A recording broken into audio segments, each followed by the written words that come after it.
stand by for action.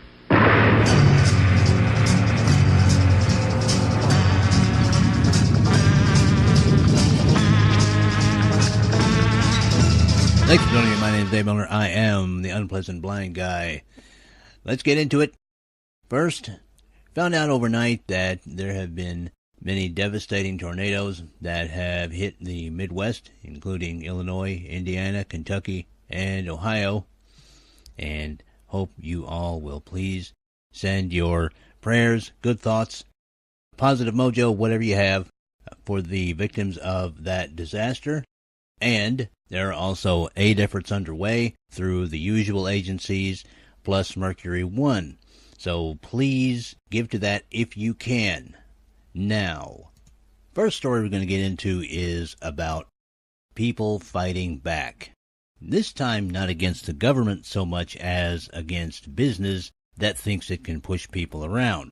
It's a story that is all too familiar to the segment of the population that you're going to hear about, and is becoming more familiar to you. In fact, it's one of the reasons I said I was starting a show, because all the fun stuff that we're experiencing as blind people is starting to come to your door. The story is titled, Blind Man Booted Off Plane After Service Dog Leaves Seat.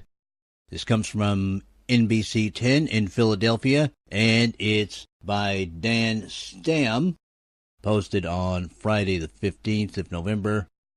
A passenger who is blind says he and his service dog were kicked off a plane in Philadelphia International Airport after his dog left his seat.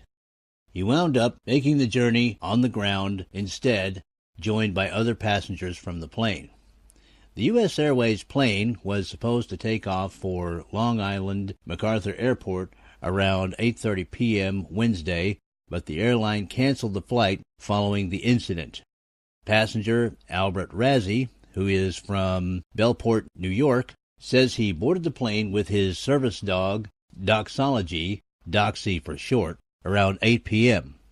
The airline says its policy is that service dogs need to be kept close by the passenger, preferably at their feet. After being delayed for more than an hour on the tarmac, Razzie says around 9:45 p.m., the passenger next to him volunteered her space so that Doxy could spread out some more.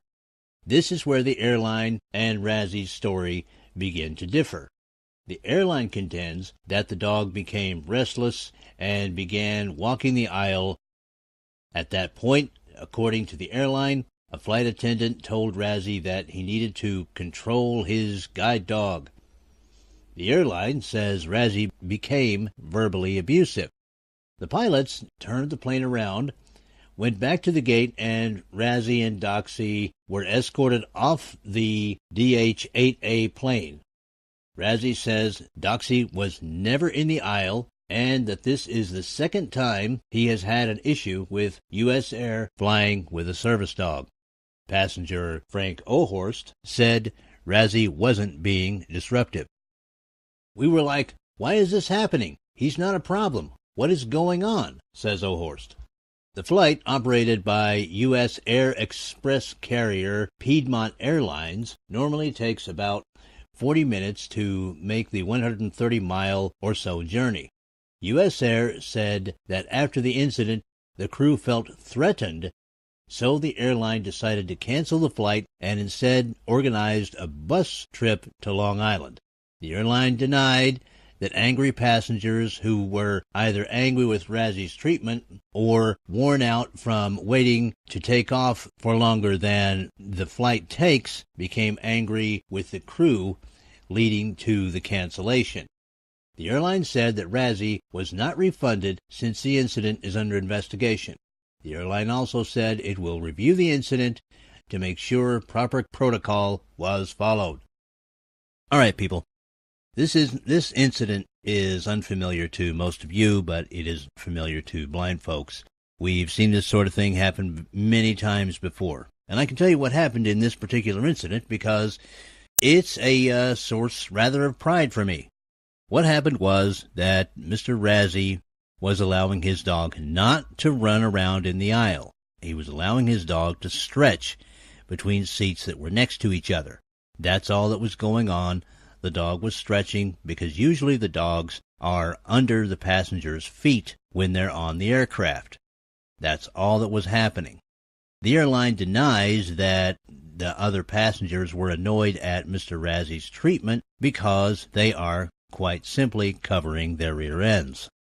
This kind of thing is being seen more and more in the treatment of individuals by TSA employees, by government employees in general, and more people are beginning to fight back and make their views known. And that's what happened on this plane. The other passengers said, "Stop harassing the blind guy and let's get this flight going." And the crew felt quote-unquote threatened. Now, they said they felt threatened. I'm pretty positive because they were covering their own rear ends. They knew what they were doing was wrong, and they knew they were being officious a-holes, but they wanted to couch this in something that would give them cover. Now, how do I know this kind of thing went on? Not only is there the testimony of the other passengers, but I've also seen this sort of thing firsthand, only at that point it was on a bus, and it was several years ago. I'm going to link this story as well as the story that I wrote for the April 1999 Braille Monitor, which has a very similar flavor, in UBG Contact on the Twitter, as I'm going to do with the story that is coming up. There's also a video for Mr. Razzi's story. The people are beginning to fight back, folks. Not with guns or anything of that nature, but with their words and with their willingness to protect the rights of their fellow citizens. And I have to say that this kind of thing makes me extremely proud to be an American when Americans stand up for each other's rights, as they did in the case of Mr. Razzi. Now, I'm going to get into something real quick that I found rather annoying. A few nights ago, I tried to share some information about a very informative show with some people and was shut down, and it was because one person didn't get along with another person. Now, this kind of thing goes on both the left and the right, but being on the right, we're very forthright and honest about our feelings, and it does tend to come out sometimes. And I have only this message. In case you folks haven't been keeping up on current events, we've got a target painted on us. It's been painted on us by some bad, powerful people who are using well-intentioned but ill-informed people to make our lives miserable and to bring down the entirety of Western civilization. And to say that we're outnumbered is a vast understatement. This is not the time for us to stroke our little egos. And yes, I include myself in this too because I'm no better than anybody else. We need to tighten it up, people. And if anybody doesn't like what I had to say, note the name of the show. If you want to kick me out of your little chat room, or if you don't want to have me in your little secret club or whatever, that's fine. Because I'm here doing what I'm doing for my country. I don't have time for mess. Thank you. Now, let's get to something a little bit happier. Something that we all like. And I'm talking about awesome Americans. And I have got a couple of great awesome Americans for you this time. I'm talking about Paul Kemp and his dog Sheba. Now, this story comes from KCCI News 8 in Des Moines, Iowa, and it is by Mark Tauschek. The story was filed on November the 13th. Paul Kemp's dog, a 3-year-old Sheltie named Sheba, was the first to spot it. Kemp said he awoke on the living room couch to Sheba jumping onto his chest. It was unusual and startled me, and then I saw the fire, said Kemp. So I went and got my coffee pot and threw some water on it, and it didn't help, and it just grew very quickly. Kemp ran outside and assumed Sheba was with him like always, but she wasn't. I was yelling outside for her, and I didn't see her, and I figured she had to be back in the house, so I went in the house and yelled for her, and then she came running and ran outside, says Kemp. Co-workers were shocked to see Paul and Sheba at work just hours after the ordeal, But at the Animal Lifeline, this story of dog saves man, man saves dog goes hand in hand with the mission of the no-kill shelter. It's where sick, injured, and abused animals get a second chance. I love her.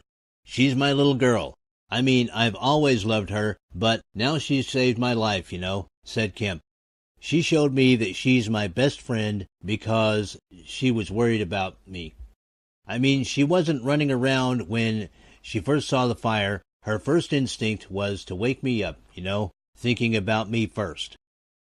Kemp suffered some burns described as minor in the fire.